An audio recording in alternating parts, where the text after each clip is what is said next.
خبر شامل کرتے ہیں ہمارے نمائندے خصوصی نثار وطن ایس ڈی لیاقتپور سے ماہر الطاف الرحمان سیال کی رپورٹ کے مطابق ڈی پی او عرفان علی سمو رحیم یار خان ڈی ایس پی لیاقتپور فخر الزمان خان کی بہترین حکمت عملی اور کاوشیں رنگ لے آئیں۔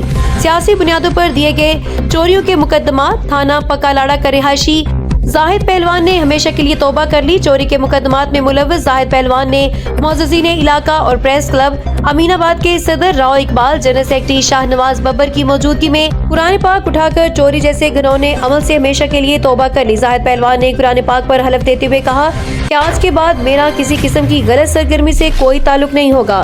تھانہ پکا لاڑہ پولیس کسی مخبر یا میرے مخالف کی جھوٹی اطلاع پر تنگ نہ کرے۔ اگر میرے خلاف کوئی شکایت ہوئی تو مجھے تھانے بلایا جائے، میں اپنی ہر قسم کی صفائی دینے کا پابند ہوگا۔ صدر پریس کلب امین آباد راؤ اقبال، جنرل سیکرٹری شاہ نواز ببر نے کہا کہ زاہد پہلوان کا توبہ طائب ہونا اچھا عمل ہے، اب پولیس کو چاہیے کہ اس کو صاف ستھری زندگی گزارنے کا موقع دے۔ انہوں نے کہا کہ غلط راستوں پر چلنے والے لوگوں کو چاہیے کہ وہ راہ راست میں آ کر صاف ستھری زندگی گزارے۔ معززین علاقہ سمیت شہریوں نے اس عمل کو خوش آئند قرار دیتے ہوئے معززین علاقہ کی کاوشوں کو سراہا اور انہیں خراج تحسین پیش کیا۔